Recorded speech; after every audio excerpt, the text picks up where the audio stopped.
Good morning. The Pardon Board is convening at David Wade Correctional Center. Today is Monday, October 24th, 2022. It's 10:12 a.m. Would the staff at David Wade please introduce yourself for the record? Very good one, Warden. Anna Lawson. Tammy Wynn. Crystal Seymour. That's everybody, Mr. Knox. Right, thank you. And so I'd like to ask Mr. Bobby to introduce himself for the record. Sir, tell us your name and your DOC number, please. Yes, ma'am. Bobby Jagers, 178028.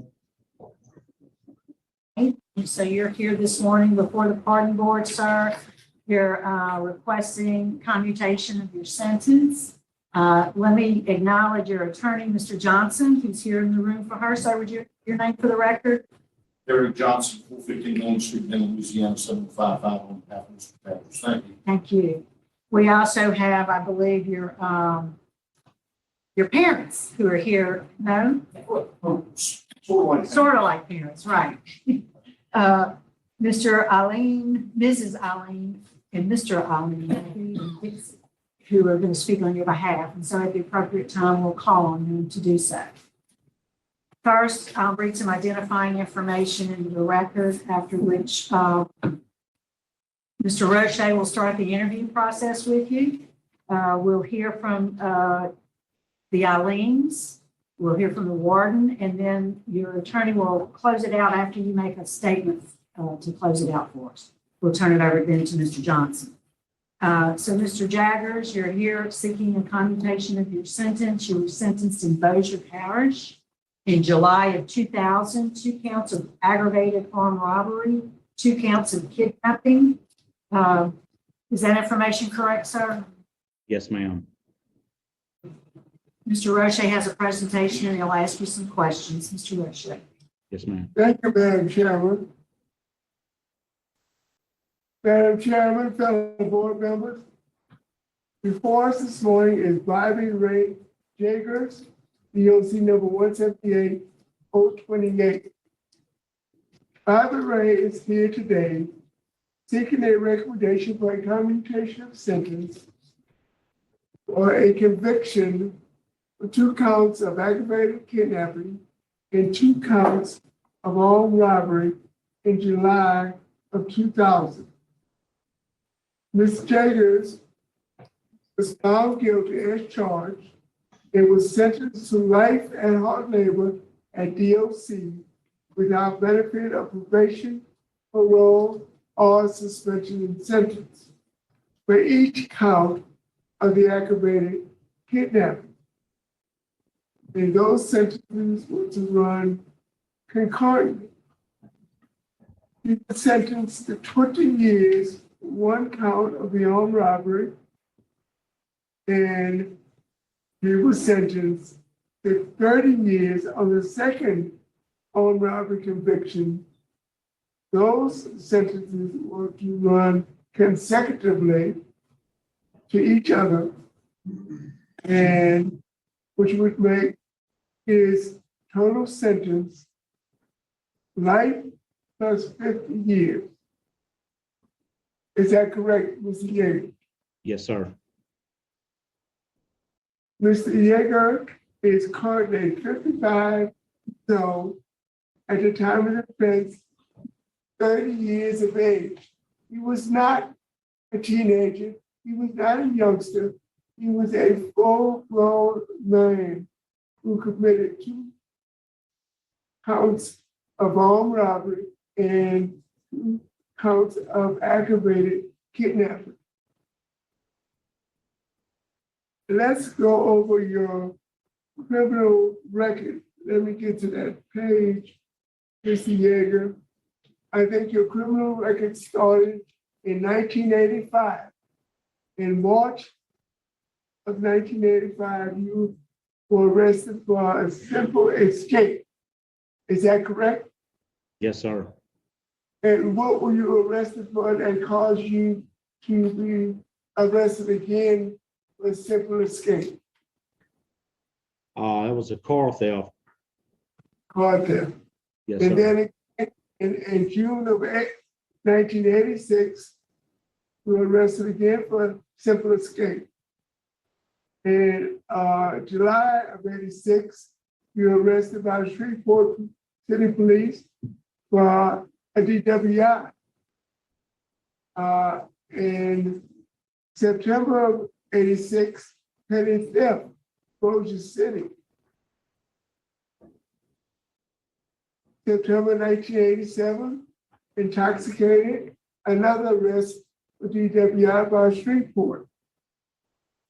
December of 1987, unauthorized use of an access card in Bossier City.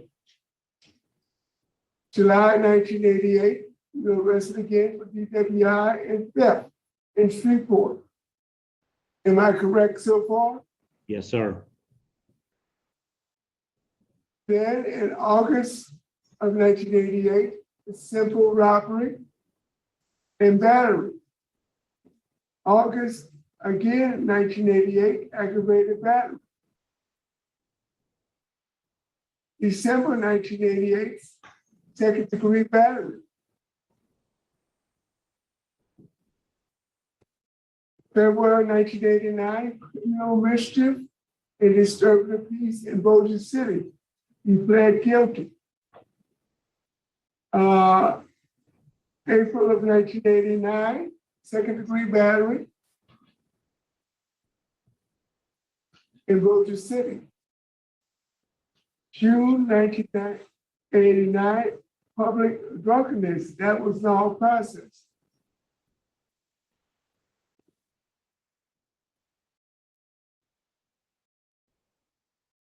Again, June 1989, criminal damage to property, Shreveport, that was the whole process. In January 1990, you arrested for simple battery in Bossier. And I think that was dismissed in 1990. 1991, third offense DWI. You pled to second offense DWI. June 1992, simple battery, 2 counts. You pled guilty in Bossier Parish Court. August 1992, unauthorized use of a movable in Shreveport. That was the whole process. July 1993, you were arrested for third offense DWI. You pled guilty to second offense DWI. That was the second time you pled to second. Then, December 1994, you were arrested for fourth offense DWI. Again, you pled to second offense DWI. In February of 1995, you were arrested for third offense DWI. Again, pled guilty to second offense DWI. In March of 1997, unauthorized use of an access card. You pled guilty. April 1997, again, you were arrested for unauthorized use of an access card in Bossier. The other arrest was in Caddo, and you pled guilty to attempted felony theft. In February of 1988, you were arrested for middle grade theft, and that was the whole process. And then you were arrested 2 counts of armed robbery, 2 counts of aggravated kidnapping. You were actually arrested for 2 counts of second-degree kidnapping. I think you were convicted of aggravated kidnapping, and you've been incarcerated ever since. Is all that information correct? Yes, sir, it is. So basically, you have a very extensive criminal background. And let me get back to my presentation.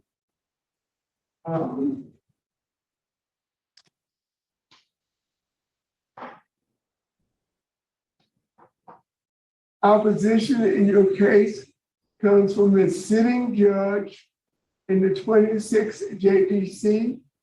He sent a statement in strongly opposing Clemency. The 26th JDC District Attorney's Office has submitted a letter in very strong opposition to any clemency for Mr. Yeager. Sheriff Whittington in Bossier Parish is strongly opposed. The Chief of Police of Shreveport, Louisiana, had no comment. Victim Barry Vance is adamantly opposed to any clemency in a statement that he gave to our victim assistance coordinator on June 8th, 2021. But in reading information submitted by your attorney, Mr. Eric Johnson, he states that Mr. Vance told him that he was unopposed. But in speaking with our victim bureau in 2021, Mr. Vance has said he's very adamantly opposed, and he still goes to the trauma of someone putting the gun at his head. Victim Patricia Clark indicated that she did not want to make any comment on this case. She just wants to forget it, and I quote, "I just want to forget it ever happened." According to your attorney's information, Ms. Clark is unopposed, and she is requesting or offered $5,000 restoration for a car that was burnt up after the robberies and aggravated kidnapping. Mr. William Vance, Mr. William Lane, is unopposed according to Mr. Jagers' attorney, Mr. Eric Johnson. Mr. William Lane was contacted by our office and did not want to communicate with our victim assistance coordinator and offered no comment. But according to a letter or information from the attorney, Mr. Lane is unopposed. Mr. Jagger had a terrible supervision history. He absconded supervision in August of 1989 and was revoked in April of 1990. He was released in April of 1991, and 22 days later, he was arrested by the Louisiana State Police for a DWI charge and was convicted and revoked. He was released again in January of 1998 and committed these armed robberies and aggravated kidnapping only 1 month after he was released, and he's been incarcerated ever since. After committing these instant offense, Mr. Jager absconded the state of Louisiana and went to Oklahoma to avoid arrest and was arrested 1 month later on a Louisiana warrant. And he was extradited back to the state of Louisiana. Mr. Jagers has a low risk assessment. He is housed in minimum custody. He has a good institutional record, and he's earned a GED in 2002, only 2 years after arriving at Louisiana State Penitentiary. He has a college degree Bachelor's of Art in Christian Ministry. His present job assignment is Yard Crew 17. He is a trustee, he has been a trustee for some time. And he had to have this due to him working in restricted areas on crew, Yard Crew 17. Tell me about the areas that you work in, Mr. Jagers. Yes, sir. We do a lot of cleaning up around the shooting range where they, come shoot at, through the buildings over there and through, the housing units here and all over the prison and, down the main highways and, just all over the prison. Do you work on the line? Do you work on the B line? Yes, sir. Yes, sir. It's like Beeline. It's where the, the officers live at the wardens and them. Okay. So you have a very trusted position. Let's go over the programs that you completed. Give me a chance to get to that page. Mr. Jagers, as I said before, has a GED in May of 2022. He had 2 welding certifications, one from the Louisiana Technical College and one from the National Center for Construction, Education and Research. As I said before, he has a college degree from the Warden Theological Seminary. He has a paralegal degree, diploma from Blackstone Career Institute. He's completed anger management, substance abuse, victim awareness. He has hospice training. Mr. Jagers has been a hospice volunteer from the inception of the program in 2000 and to the present. So he's been working with hospice for the last 22 and a half years. Is that correct, Mr. Jagers? Yes, sir. He's received numerous awards outside of the award. He's a facilitator with faith-based program from 2017 to the present. He has completed, actually presently enrolled in pre-release. Have you completed that program? No, sir, not as of today. You're currently enrolled in pre-release, right? Yes, sir. He's a member of the Lifers Group.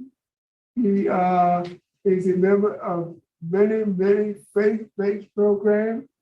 He's attended AANA since January of 18. He is an avid church member in the Catholic community, and as well as other faiths. He attended services. Is that correct? Yes, sir.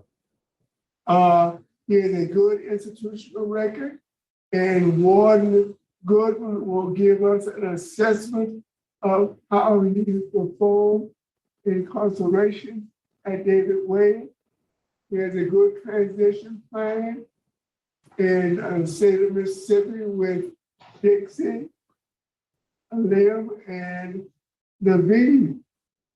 He will be living in one of their rent homes and will be doing maintenance and home care in the other rental properties that they do have. So he has a very good transition plan. Let me get back to my presentation. Any other programs, activities, or certifications that you would like to mention that is a very special feather in your cap for you? Yes, sir. AA and NA was probably one of my better ones. With the lifestyle that I was living out there, just listening to you read this stuff off sound horrible. I mean, it made me ashamed even hearing it. And looking back over the time, I can't believe that that I was doing the things that I was doing. And, everything was drug induced and alcohol induced. And, I just wished I hadn't have done the things that I'd done. And if I would have had some of these classes and things to go through, I probably would have done things differently. I wouldn't be here this morning. So AA and NA is one of my strongest ones, and and of course my hospice. Trying to help the guys transition to wherever they may be going. And so that's what substance program did you complete? Was it Sorry? living in balance or celebrate or what? Oh, it was AA and NA. Went through. I don't think I went through living in balance. I've been through so many courses over the years. I know, I was. To answer this question for me, Ms. Jager, you haven't taken living in balance. Have you completed celebrate recovery? Yes, sir. I have went through celebrating recovery. Did you take risk management 1 and 2? I'm not for sure if we had that offered to us at the time. So basically, the only substance abuse education and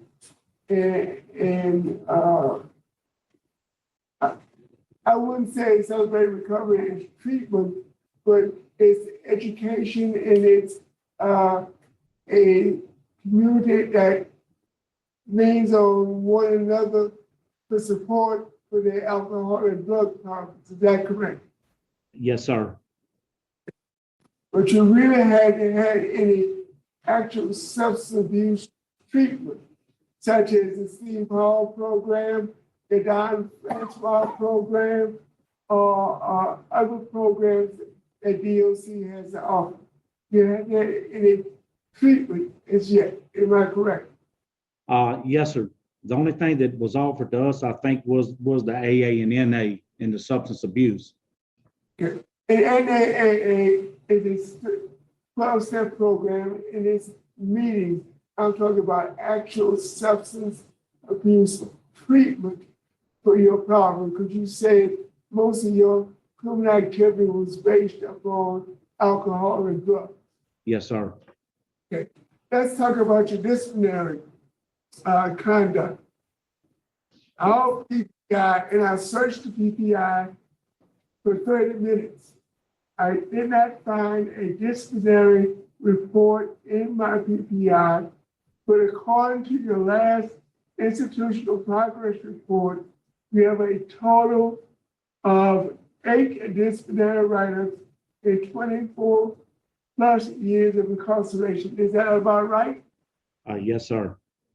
Warden, good one. Would you give me an idea of what the last 2 disciplinary write-ups were for?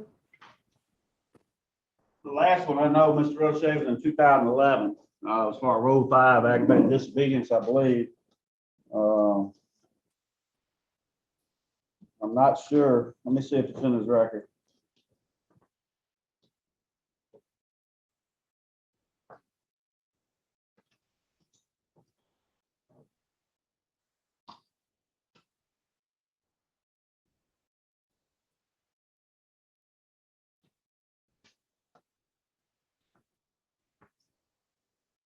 Your last write-up in 2011, so that was 11 years ago.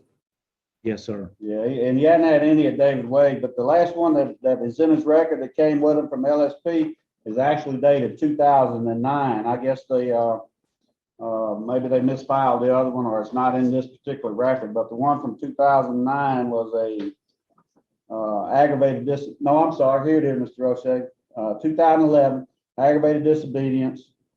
On the above date and time, Bobby Jagger did not come up for count when I called his unit. I had to recount 4 times. That was his, that was the write-up. He got a suspended sentence for that based on his excellent conduct record.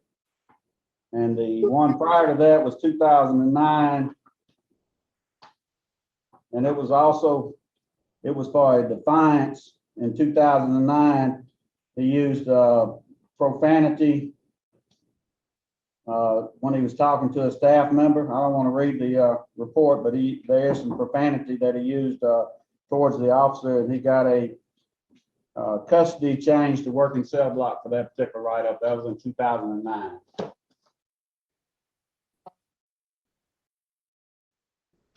Is that correct, Mr. Yeager? Yes, sir.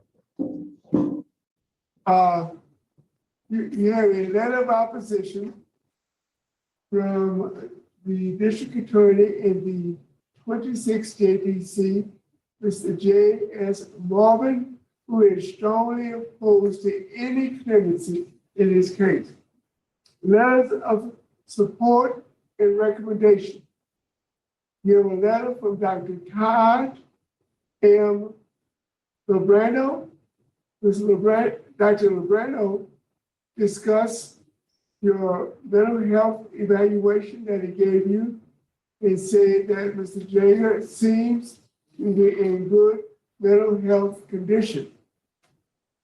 You have a letter of recommendation from Commissioner Barrow Kane, the Commissioner for the Department of Correction for the state of Louisiana, and the former Warden at Louisiana State Penitentiary. You have another letter from Dr. John Robertson, the former Chancellor of the New Orleans Baptist Theological Seminary at its campus at Angola. You have a letter of recommendation from retired Judge John M. Robinson, the sentencing judge. You have a letter from Naveed Alim, Dixie Alim,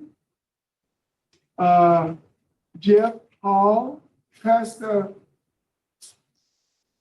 Danny Wilborn of the Carolina United Methodist Church. And also we have over 30 or 35 letters from fellow offenders. Support and thank you for the encouragement and the help that you've given them throughout your incarceration. One second, please.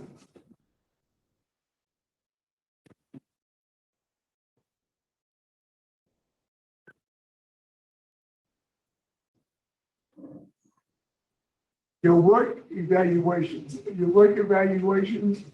are excellent. You have special skills in landscaping, welding. Offender Jagger has been under doctor's care for 7 months due to a serious problem with able. He is a competent and capable worker. Are you having any current medical issues with your job, Mr. Yeager? No, sir. I just had cancer. I'm a cancer survivor. I just had surgery a few months ago on it. Congratulations, sir. Yes, sir. Thank you.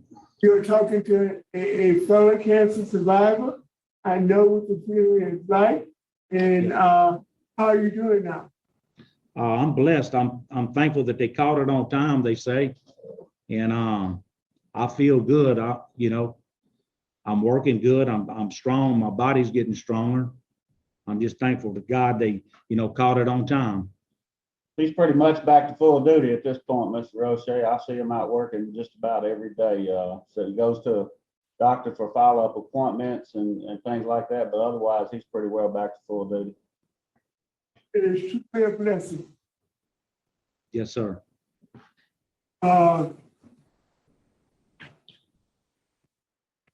Warden Goodwin, do you have any comments, remarks, observations at this time? Well, Mr. Roche, I tell you, I've known Bobby since he came to David Wade in 2012. So I've known him for roughly 10 years, it'll be 10 years in November. He came here with a good conduct record from LSP. He came here with some good job skills. He had gotten his college degree there. He was an inmate minister. And he continued that since he's been to Wade. He's had no write-ups, no problems with staff, no disciplinary issues whatsoever. Even with that sentence he has, he made trustee in 2019. He's maintained his trustee status since then. He does work outside the perimeter fence in an unarmed environment. He does go into the housing areas of the staff, and he does work in some pretty sensitive areas for us. And you noted he has excellent work evaluation. And Jagers, you also noted he had a low risk assessment, but he does a lot of good things at the institution. He's real active in our end of life program, the hospice program that you mentioned.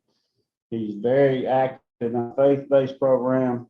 He's had a positive impact on the population of David Wade, and he provides an overall level of stability at this institution that very few of the offenders that live here provide. I mean, he's very active, and he has a common effect on a lot of people, inmates, and he does a really good job for us in the hospice program and our faith-based program. And I don't blame Sheriff Whittington and District Attorney Marvin. I certainly understand why they opposed his release, the District Attorney there and the Sheriff in Bossier Parish, because he does have a terrible past. And I'm just basing my comments on the 10 years or so that I've known him. He's 55 years old now. And he's done really well at this institution. He's done well throughout his entire incarceration. I think he's realized that the life path he had chosen is very destructive for not just himself, but his family. I think he's lost his mother and other things since he's been at David Wade. He's lost, he's just destroyed his life, and he's been working hard since his incarceration to rebuild his life. And it's very admirable the work that he's put into it. It's obvious that he every day, it's obvious that he strives to do what's right. But he does have a terrible past, and what he's asking for, as I understand it, is a commutation of sentence so he could become parole eligible at some point.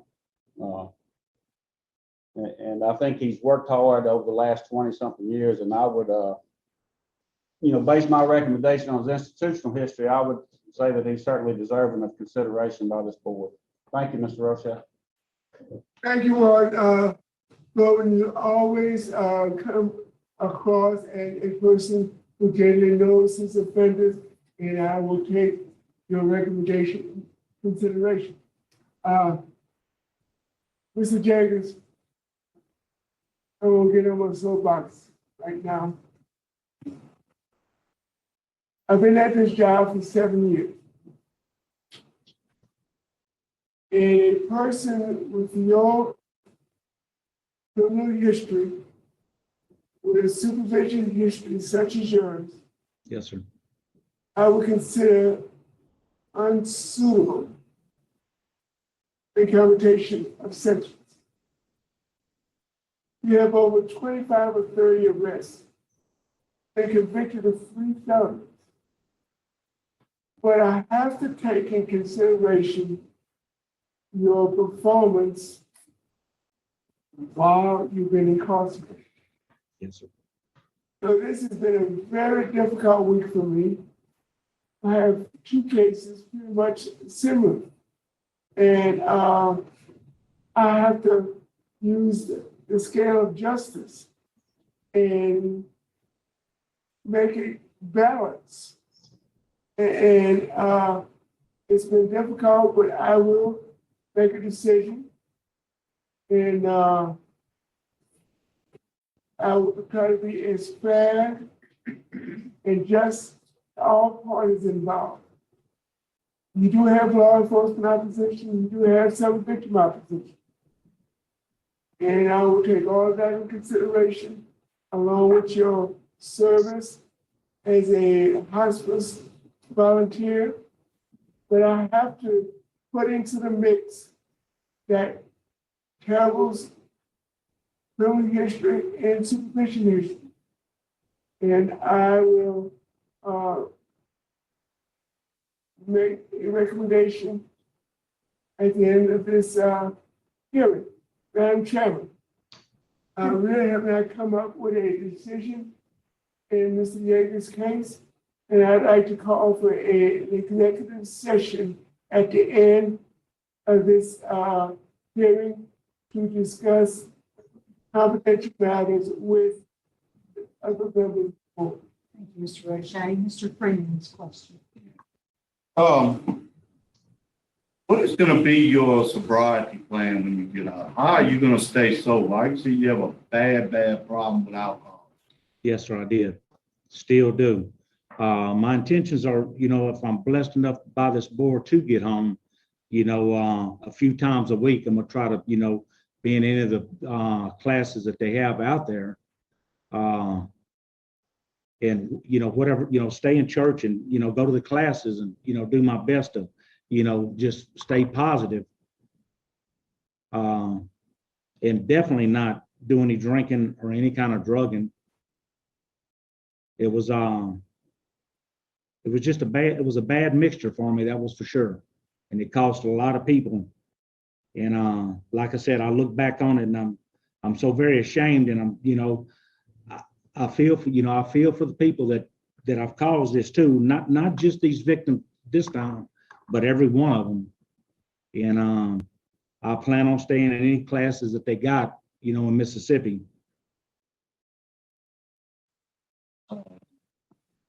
Thank you. I don't see any other questions, and I failed to recognize your son, Josh, who's joined us by phone. I see you're in your vehicle. Josh, we'd like to hear from you if there's something you'd like us to know.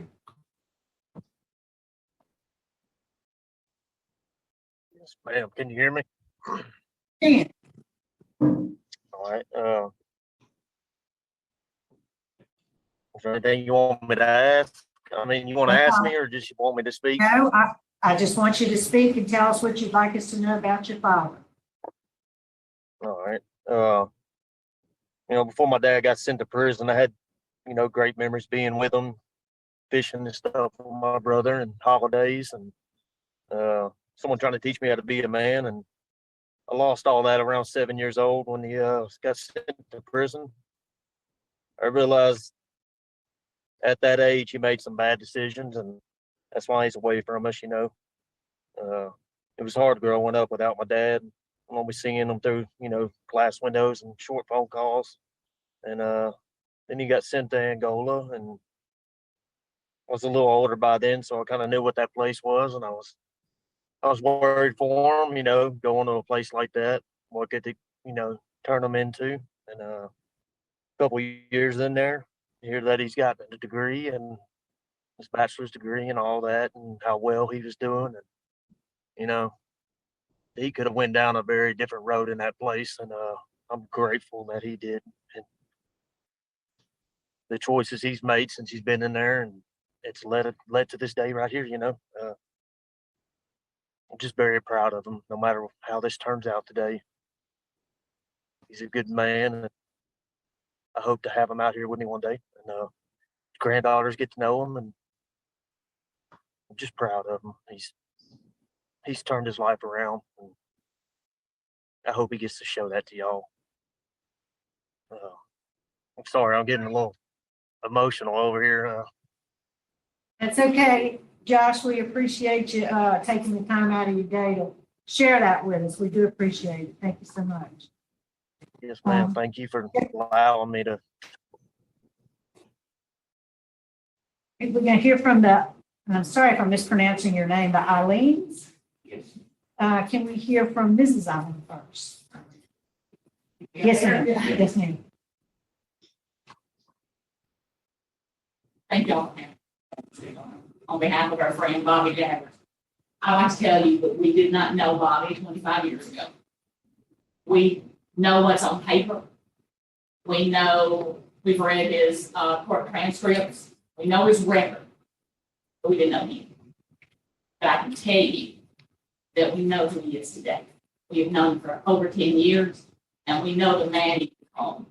We know that, sorry, I have my notes here, forgive me. We know that he has worked incredibly hard and taken every opportunity that has been given to him to turn his life around and become a better person. As you said, he went from a ninth grade education to a dropout to having his Bachelor of Arts degree in Christian ministry. He's earned several certifications in different trades. He's gone through every sort of chemical and, dependency NAA. I don't know if he mentioned that. I think he's actually led some of those programs to help other people do better and not have to go through exactly what he's gone through. And I think most importantly to Bobby is that he was accepted into the hospice program that the Louisiana Department of Correction offers and has been able to help people at the end of their life transition from this world to the next. And that is so vital.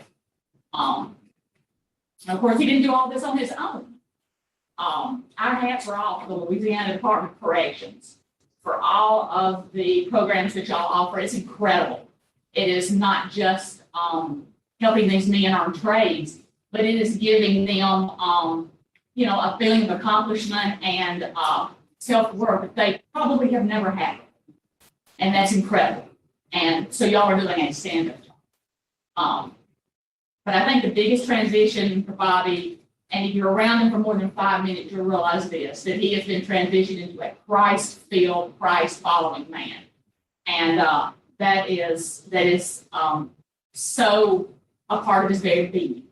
Now you have the package, you've read everything out, you know the letters that he has, that so the change that he's had has not gone unnoticed. But as you said, I think that the most important letters that you'll find in that packet, they're not typed out. They're on scraps of notebook paper and on the backs of envelopes. And this is from the men who have served with him, walked beside him, slept 3 feet from him. And they are from young men that call him a father figure. And these are from people who have never known their fathers. They call him a mentor. I mean, one in there talks about an elderly man who's been in there for decades, how Bobby has helped him keep his wheelchair working so he can have some dignity in being able to be mobile. This is just a little of the man that we have come to know. And we feel so strongly about this that we are willing to take him, to Mississippi. We have a job for him. We have a home for him. We have a church family for him. You mentioned about the substance abuses. We have that arranged. We know people that are going to be taking care of that. We are prepared to give him everything that he will need because we know it's a different world out there than what he's used to. And we are prepared to help him transition from the institutional life that he has lived for the last 22 years into a life where he can become a productive member, a producing member of a free society. Thank y'all so much. Again, we do not diminish where he was. We just know where he is now. Thank you so much. Yes, ma'am. Thank you. Mr. Ali. Thank you, give the opportunity on behalf of Warden Jagers. Yes, I heard what he did. I think terrible past. He's been serving for 35 years. But in the process, he developed a lot of skills, education, and on the way, helped a lot of people at prison and even outside. I'm going to give you a small example. One of our sons was getting into bed, was having adulting issues. I think the parents will know what those can be. And some of his friends and some other kids in the community, most of them met once. And they started getting involved. Bobby talked to them, he wrote them letters, gave his testimony. And I can count 5 or 6 kids. They really turned around. They enjoy school or learning their grades and And this, you know. So some people, it takes longer time. Sometimes they have to be 30-year-old grow. Okay, sometimes it can grow up at 20, sometimes at 18. So I think Mr. Jaggers grew up at 30-year-old. But now he has skills, he has support and education. The biggest issue somebody gets out of the prison would be not having those things and getting back in trouble. But if he has that, I think he will do. Thank you. Yes, sir. Thank you. All right, at this time, Mr. Jaggers, is there a statement you'd like to make before we turn it over to your attorney to wrap it up for us? Yes, ma'am, there is. First, I would like to apologize to my victims, Mr. Vance, Ms. Clark, and Mr. Willie Lane. And if they do get a chance to see this, I just want them to know how sorry I am for the trauma that I caused them and their families. And I just hope that, you know, with time or whatever, they can find some type of forgiveness for me, because, you know, if this would happen to my family or to my mother or, you know, my children, or, you know, it would have affected me greatly. And I'm, you know, I feel for them. I have empathy for them. And I'm truly, truly sorry from the bottom of my heart for you doing what I've done to them when they never deserved it. And not only to them, Ms. Renata, but, you know, to the state itself for doing the things that I've done, trying to grow up to where I was at. And I just wanted y'all to know that with the time that I have, if I am granted this clemency, you know, I will be able to go home and to help someone. But if not, all I can do is just keep growing and continue taking my classes and helping the people here or wherever I'm at. And I just wanted to let y'all know just how ashamed I was for the things that I've done through my life. And hearing it sounded horrible. It sounded like a movie, someone else. It doesn't sound like the person that I am today. And I'm truly, truly remorseful for the things that I've done to my victims, to my family, to my friends, to the state itself. And I just wanted to let y'all know that if I am granted this clemency today, that I'm going to continue my educational programs, my schooling through NA, or whatever's offered out there. I don't know. It's been a long time, almost 25 years since I've been out. And jail has really saved my life. You know, if I would have stayed out there, I'm sure that I would have probably been dead right now. So, you know, I'm grateful for, you know, for me coming to jail. I know that sounds crazy, but if I hadn't have, I'm sure that it probably would have killed me. So with that being said, I really appreciate each and every one of y'all, and thank you. Thank you, sir. Mr. Johnson?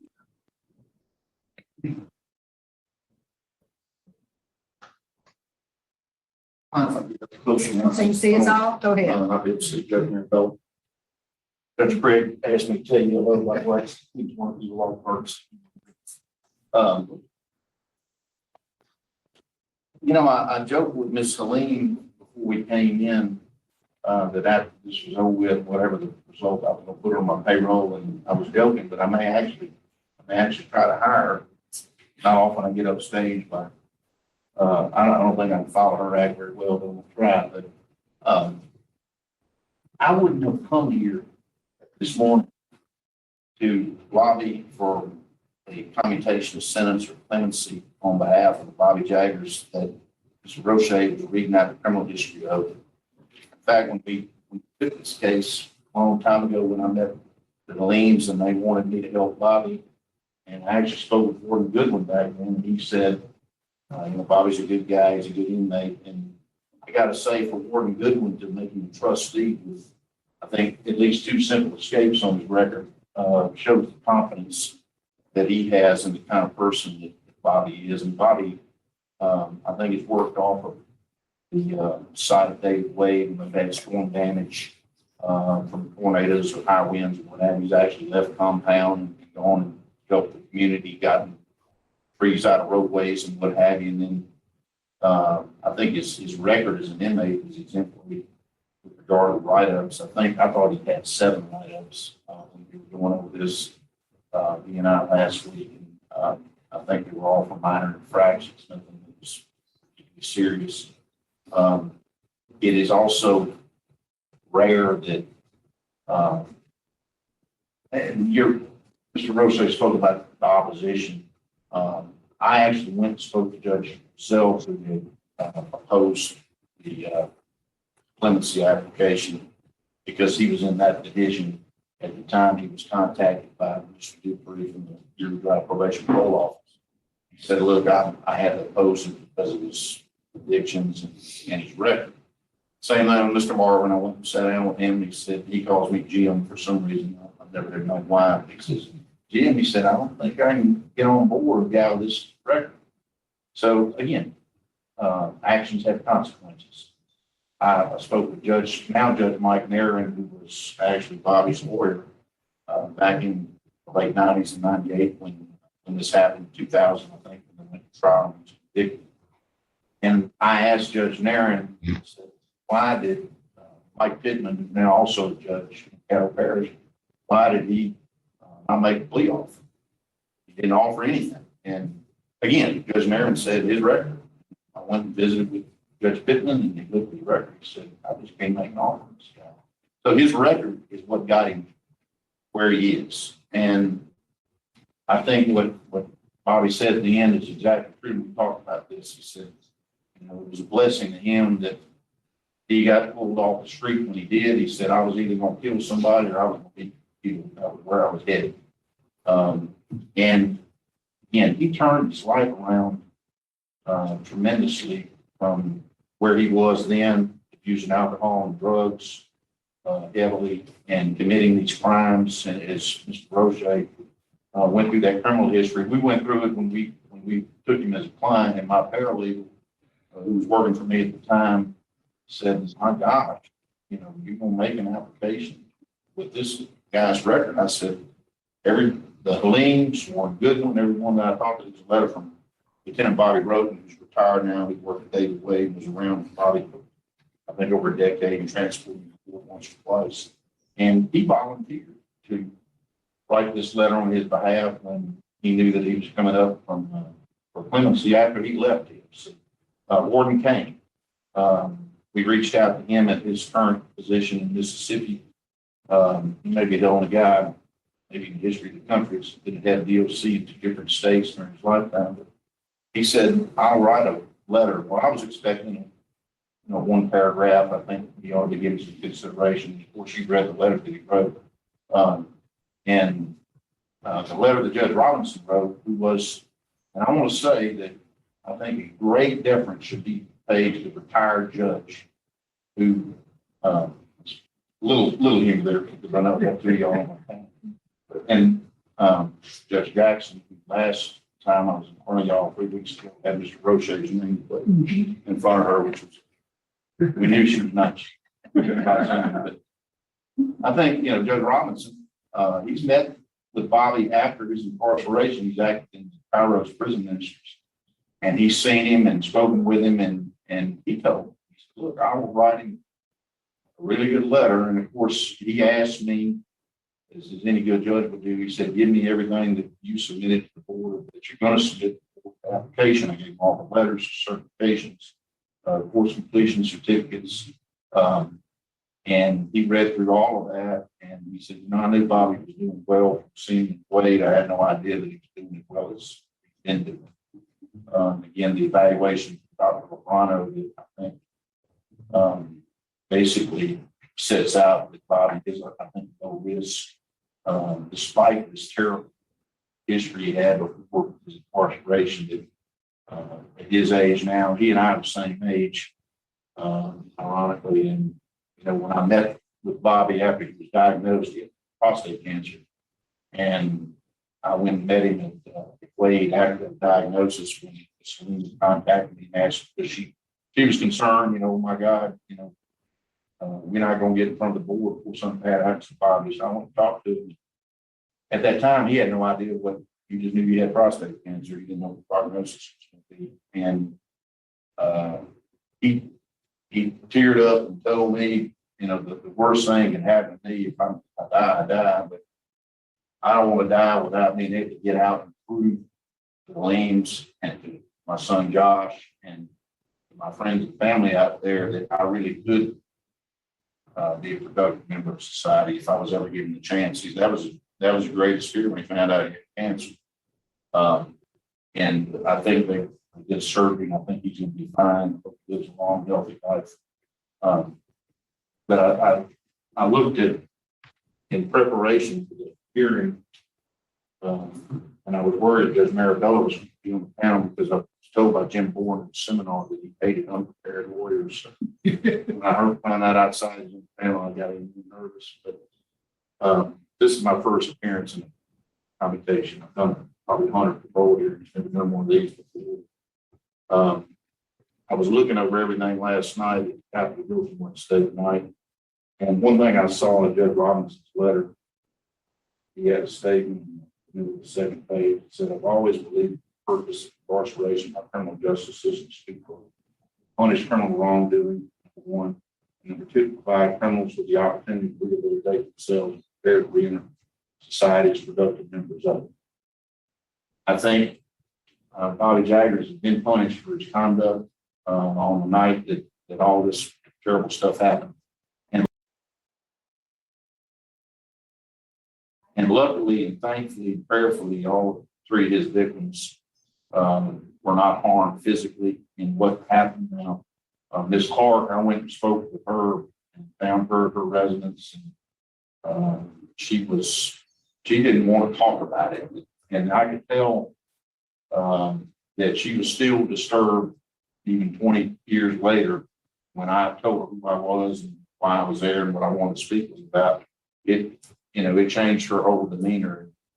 It affected her in a way that she's never going to forget what happened that night. Mr. Wayne, I actually had one of my associates, now Judge Natalie Howell, speak to Mr. Wayne personally. And he had expressed to her he didn't oppose the release. Through there. Vance, actually, now Judge Howell and I found him walking on the street at his residence, and we came up to him, told, I guess you could say, and he told us then that he didn't have an opposition. Of course, I know he later expressed opposition to your investigator. But I actually had an affidavit prepared for him that would have expressed no opposition. He said, well, I don't want to sign anything. Last time I signed something on this guy, I went to jail. And of course, I found out he'd been held as a material witness. He failed to appear for a court hearing. They went and picked him up and stuck him, which I thought was terrible. Gathered the victim. They held him in jail for 2 months until Mr. Jagers' trial. I believe that, again, your mission statement. I don't need to tell it to you. I think, and Ms. Salim is absolutely right. And Warden Payne, when we spoke, told me that Mississippi is way behind where we are in Louisiana with respect to the programs that are offered. I know Judge Jackson was instrumental in helping to establish the reentry. It's not cheap. That's why I And East Baton Rouge. Treaty One. Yeah, Treaty. Okay, I'm sorry. I apologize. I knew I heard from one of y'all at seminar 10 years ago about that program in Angola. It was a very good program for those inmates. But I think more than anything else, what speaks to Bobby's character and why I believe he ought to be given this opportunity to go back into society is that when he was locked up and incarcerated, he didn't think he was ever going to see daylight and get out. 2 life sentences plus 50 years stacked on top of it. And he could have easily gone, as his son Josh said, down a different path when he hit Angola. But Warden Payne, again, when I spoke with him, was very, very high on Bobby and complimentary of him. And again, wrote a wonderful letter on his behalf. And Warden Goodwin, just told me to get him out of this facility if I could. So I guess that's good. A compliment as he could give an inmate. And I think that the letters and the certifications that I furnished to you as part of his package speak themselves. Again, and as Mr. Roche went through these arrests one by one, I remember again when we did the intake on him initially going through it, thinking this is horrible. And it was. And like I said, that Bobby Jagers, I wouldn't want to see you released back into society. But that's not the Bobby Jagers that sits in front of you this morning. And I believe that if you give him the opportunity, he will make you proud. And I know that he will make the Hellenes proud. I told Ms. Dixie if I ever get in trouble, I want her to befriend me as her and Bobby got to be friends. She's a wonderful person, and her husband as well. And I thank you for your consideration. Yes, sir. Thank you. Madam Chairman, at this time, I'd like to call for executive session. We have a motion for executive session. We have a second by Mr. Freeman. Is there any objection? Hearing none, we'll be in executive session for just a moment to discuss confidential matters.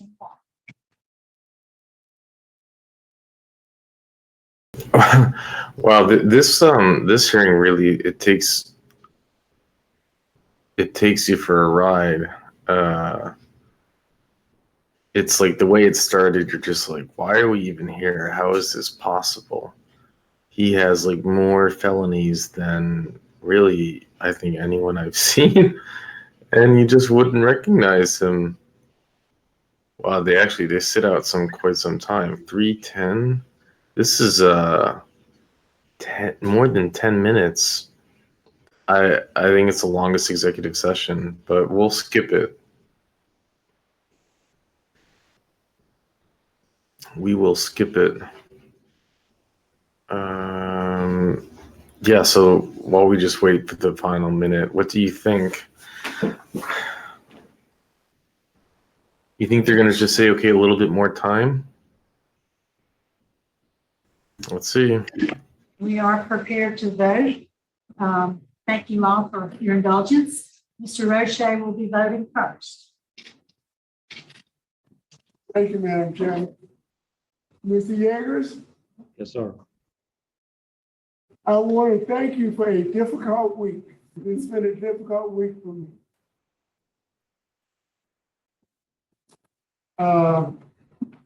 I've read your report 2 or 3 times, and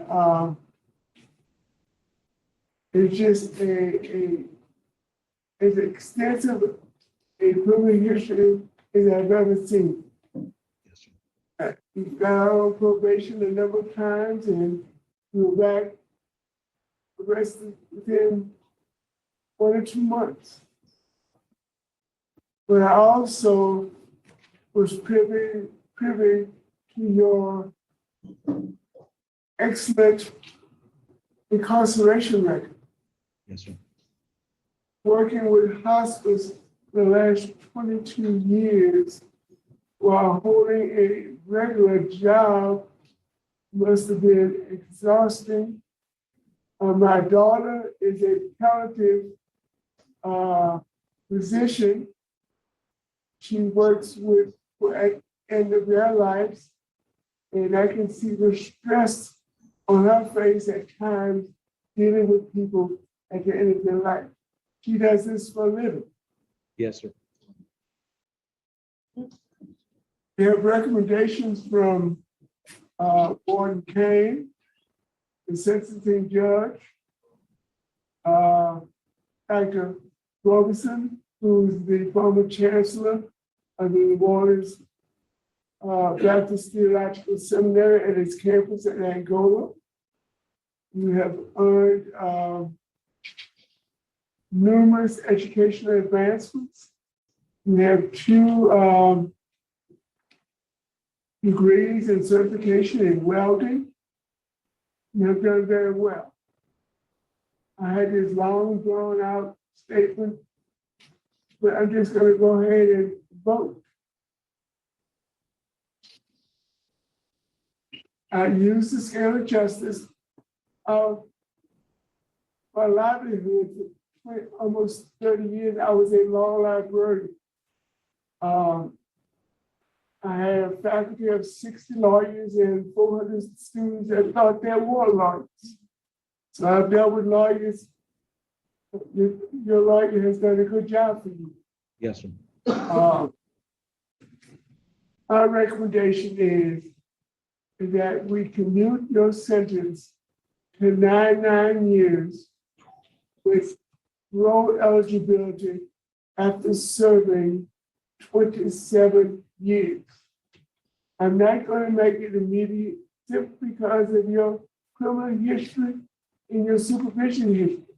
That has to be taken in account when you have such a horrible history.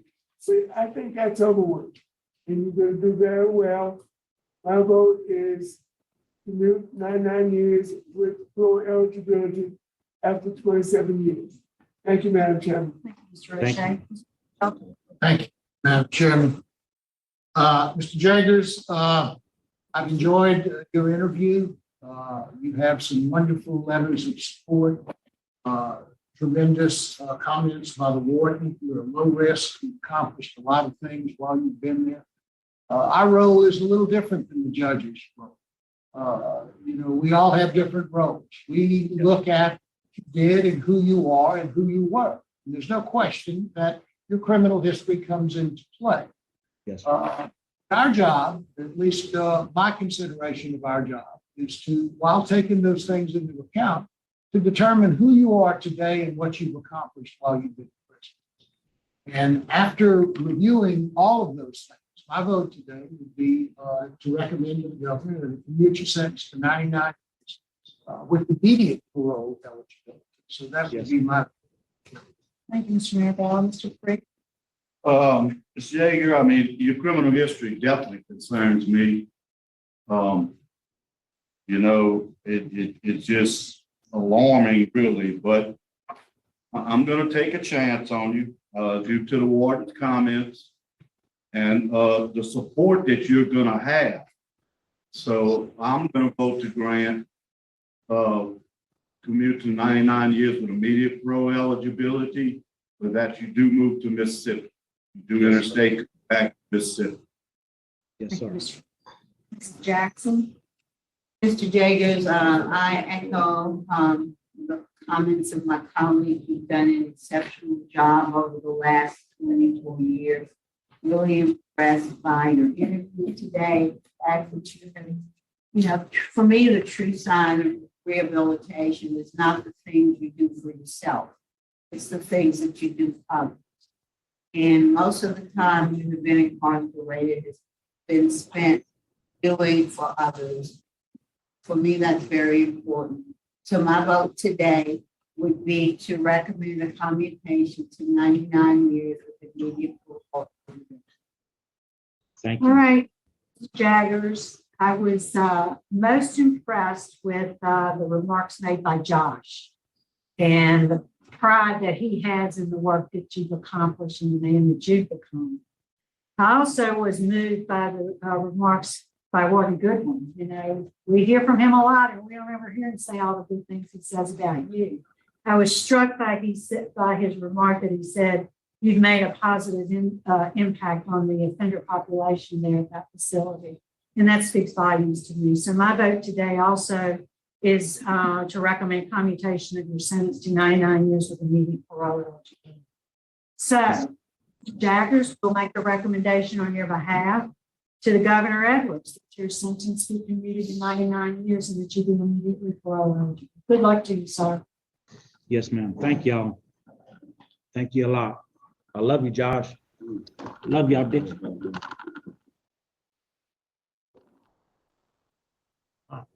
See, always shaking. And look, you're sweating on the table. Well, wouldn't you think? Good job. Good job. Well, I thought I was going to give you some more time, but if the governor signs, if you're eligible immediately.